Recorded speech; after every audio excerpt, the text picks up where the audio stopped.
अपने वीडियोस को देखिए, इसमें जो बिहार पुलिस के करंट अधिकारी है वो लोग उनको पीट रहे हैं जो फ्यूचर बिहार पुलिस के अधिकारी बनने वाले हैं। धीरे धीरे लाठियां बरस गई, लाठी चार्ज हो गया है, छात्रों पर लाठियां बरस गई है। सर पर लग गई है क्या? ये लाठियां बरस गई, लाठियां बरस गई, लाठियां पड़ गई, लाठियां पड़ने लगी हैं। फिर से लाठी चार्ज, फिर से एक बार फिर से लाठी चार्ज हो गई है। ये लगातार छात्रों को दौड़ा दौड़ा के मार रहे हैं, पुलिस दौड़ा दौड़ा के मार रही है। हाथ तोड़ दिया लगता है, हाथ तोड़ दिया। गोली चलवा दीजिए, अब गोली चलवा दीजिए, आतंकवादी हम लोग। और ऐसे कई वीडियोस आपको सोशल मीडिया के ऊपर दिख जाएंगे जिसमें बिहार पुलिस इन स्टूडेंट्स के ऊपर, साथ में इन स्टूडेंट्स के साथ साथ जो टीचर्स थे जो प्रोटेस्ट कर रहे थे उनके ऊपर भी लाठीचार्ज किया। अभी कुछ दिनों पहले 13 दिसंबर 2024 को बीपीएससी के प्रीलिम्स के एग्जाम थे। पूरे बिहार में अलग अलग सेंटर्स पे एग्जाम हो रहे थे, लेकिन उन सभी में से एक सेंटर जो सबसे ज्यादा चर्चित और वो था बापू परीक्षा परिसर सेंटर। और इसी पूरे इंसिडेंट के कुछ दिन पहले तो जो पटना के डीएम थे उन्होंने तो एक बच्चे को ऑन कैमरा थप्पड़ मार दिया। ऐसे थप्पड़ मारा जैसे कि इनके पास अथॉरिटी है कि किसी को भी ये पीट सकते हैं, क्योंकि ये डीएम है पटना के।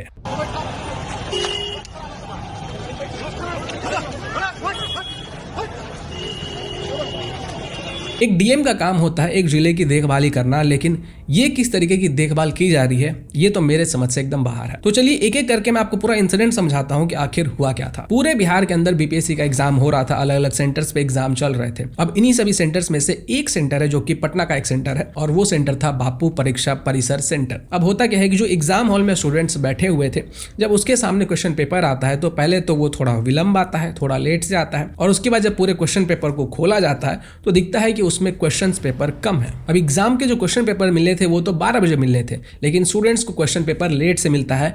और इसके कारण जो कुछ स्टूडेंट्स होते हैं वो कहते हैं कि क्योंकि जो क्वेश्चन पेपर का सील है वो टूटा हुआ है और हमें क्वेश्चन पेपर लेट से मिल रहा है, इसका मतलब है कि ये पेपर लीक हो चुका है, इसमें से क्वेश्चंस निकाल के किसी को दिए जा चुके हैं। और इसी के बाद स्टूडेंट्स हंगामा करने लगते हैं और क्वेश्चंस को छीन कर बाहर फेंक देते हैं। अब जो क्वेश्चन पेपर को बाहर फेंका जाता है, वहां से कुछ इंडिविजुअल्स इस क्वेश्चन पेपर को उठाते हैं, फोटोकॉपी करते हैं, कुछ लोग इसी क्वेश्चन पेपर को सोशल मीडिया पर शेयर कर देते हैं और बोलते हैं कि ये पेपर लीक हो चुका है। अब इतना कुछ हुआ और इसी के बाद पूरा हंगामा हो जाता है। अब इसके ऊपर जो बीपीएससी आयोग है जो कि ये सभी एग्जाम्स कंडक्ट करवाते हैं, जिनके देखरेख में ये सब कुछ होता है, उनका कहना होता है कि जिन जिन स्टूडेंट्स ने ये उपद्रव मचाया है उनके खिलाफ कार्रवाई करेंगे, क्योंकि हमने हर जगह पे सीसीटीवी इंस्टॉल किया हुआ था। अब क्योंकि एग्जाम सक्सेसफुली कंडक्ट हुआ नहीं तो स्टूडेंट्स डिमांड करते हैं कि री एग्जाम होना चाहिए। तो जो बीपीएससी कमेटी है वो कहती है कि इस पूरे सेंटर का री एग्जाम होगा, बाकी हर जगह का री एग्जाम नहीं होगा, क्योंकि सिर्फ इसी सेंटर के ऊपर से पेपर लीक के खबरें आई हैं और कहीं से ऐसा कुछ भी नहीं आया है। लेकिन फिर जो स्टूडेंट्स होते हैं वो सड़कों के ऊपर आते हैं, प्रोटेस्ट करने लगते हैं कि नहीं, सिर्फ इस सेंटर का नहीं बल्कि पूरा जो एग्जाम है उसको फिर से कंडक्ट करवाया जाए। अब हर दिन जैसे जैसे बीतता जाता है कुछ स्टूडेंट्स अनशन पे चले जाते हैं, बहुत दिनों से उन्होंने खाना पीना नहीं खाया। कुछ जो स्टूडेंट्स के ग्रुप होते हैं वो सड़कों के ऊपर भी जाते हैं और सड़कों के ऊपर प्रोटेस्ट करने लगते हैं। जब वो एक रास्ते से गुजरने की कोशिश करते हैं तो पुलिस उनको वहां पे रोकती है और फिर उनके ऊपर लाठीचार्ज किया जाता है, ये कहते हुए कि ये लोग हमारी बात नहीं सुन रहे थे और इस कारण से हमें लाठीचार्ज करना पड़ा। पटना में बेरोजगारों पर लाठीचार्ज प्रगति पर है। लेकिन यहाँ पे मैं कुछ पॉइंट्स रखना चाहूंगा कि देखिए अब किस तरीके से स्टूडेंट्स को पीटा गया। अब ये जो बिहार पुलिस के अधिकारी हैं ये पीट रहे हैं उन स्टूडेंट्स को जो कि आगे चलकर वो भी बिहार पुलिस में भर्ती होंगे, वो भी आगे जाकर पुलिस बनेंगे। कुछ वीडियोज ऐसे भी सामने आए जिसमें स्टूडेंट्स चुपचाप बैठे हुए हैं, हाथ जोड़ रहे हैं, एक टीचर भी है वो भी हाथ जोड़ रहा है, लेकिन फिर भी उनको बेरहमी से मारा जा रहा है। पटना में इतनी प्रगति कर ली है कि अब वो सड़क किनारे हाथ जोड़कर बैठकर अपने हक की मांग करते बेरोजगार युवाओं पर भी बरस जाती है। और लाठीचार्ज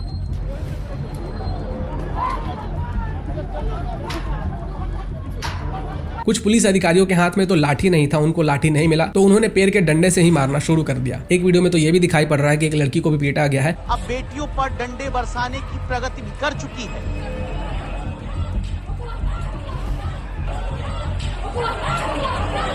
मैंने खुद कई ट्वीट्स किए हैं इस पूरे इंसिडेंट के ऊपर कि किस तरीके से जो स्टूडेंट्स हैं उनको पीटा जा रहा है। वो स्टूडेंट्स प्रोटेस्ट कर रहे थे, ठीक है, अगर आपको लग रहा है कि वो स्टूडेंट्स प्रोटेस्ट करते करते उस सड़क पे चले जा रहे हैं जिसके कारण कि ट्रैफिक पे प्रॉब्लम हो सकता है, तो आप उनको ढंग से समझा के उनको साइड भी कर सकते हैं। लेकिन लाठीचार्ज करना और ऐसे पीटना जैसे कि ये कोई पत्थरबाजी कर रहे थे या फिर आपको पीटने की कोशिश कर रहे थे या आपके साथ झड़प कर रहे थे। यहाँ पे एक पॉइंट ये भी आता है कि जब भी कोई प्रोटेस्ट होता है तो उसमें कुछ लोग ऐसे होते हैं जो कि उपद्रव करने की कोशिश करते हैं, लॉ एंड ऑर्डर को हाथ में लेने की कोशिश करते हैं, क्योंकि जब वो ग्रुप में होते हैं तो उनको लगता है कि हमें कोई भी कुछ नहीं कर सकता है, हम अपने हिसाब से जो मन में आएगा हम वो करेंगे, हम सड़क जाम कर सकते हैं, हम तोड़फोड़ कर सकते हैं। तो ऐसे लोगों से डील करने के लिए पुलिस लाठीचार्ज करती है तो समझ में आता है। बट जो स्टूडेंट्स चुपचाप बैठे हुए हैं, हाथ जोड़ रहे हैं, उनके साथ पटना में इतनी प्रगति कर ली है कि अब वो सड़क किनारे हाथ जोड़कर बैठकर अपने हक की मांग करते बेरोजगार युवाओं पर भी बरस जाती है।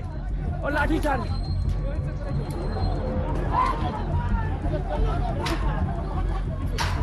कुछ वीडियोस तो ऐसे भी सामने आए जैसे कि पुलिस वाले उसमें गालियां दे रहे हैं, मारो इसको, मारो उसको, मारो, लाठियां पड़ने लगी।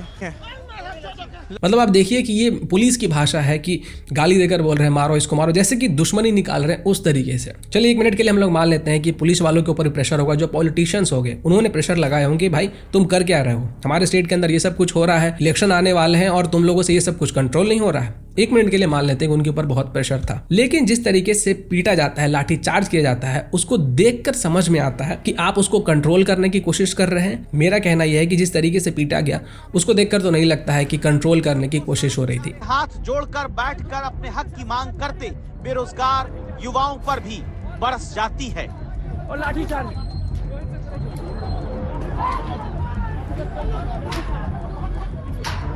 अब थोड़ा सा हम लोग आते हैं इस पूरे पेपर स्कैम के ऊपर। अब देखिए बीपीएससी का कहना है कि कोई भी पेपर लीक वगैरह नहीं हुआ है। चलिए ठीक है, आपकी बात मानते हैं कि कोई भी पेपर लीक नहीं हुआ है।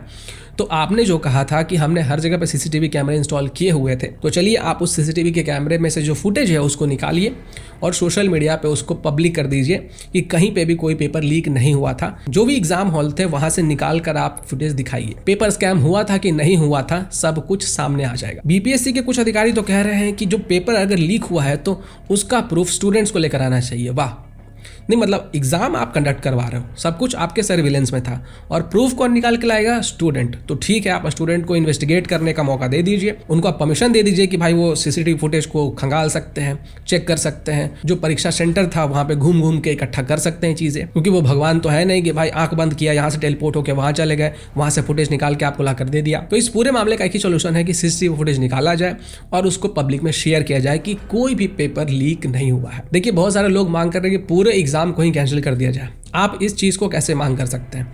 एक सेंटर पे अगर कुछ गड़बड़ हुआ है तो उस सेंटर के स्टूडेंट का री एग्जाम होगा, समझ में आता है। आप पूरे बिहार का री एग्जाम कैसे करवा सकते हो? बहुत सारे क्या जो मैक्सिमम स्टूडेंट्स होंगे उनके सेंटर्स पे तो एग्जाम में ऐसा कुछ भी नहीं हुआ, तो उनका एग्जाम क्यों कैंसिल हो? उन्होंने इतना मेहनत करके एग्जाम लिखा है भाई, इतने दिनों तक तैयारी की, उसके बाद एग्जाम लिखा है। एक तो ढंग से एग्जाम नहीं होता बिहार में और अभी हो रहा है, तो आप कह रहे हो कि पूरे एग्जाम को ही कैंसिल कर दो। तो ये तो कोई सोल्यूशन नहीं हुआ कि आप पूरे एग्जाम को कैंसिल कर दो। और इसके ऊपर सुप्रीम कोर्ट का भी जजमेंट था कि अगर कहीं पे कुछ गड़बड़ी हुई है तो वहां का सोल्यूशन निकाला जाए।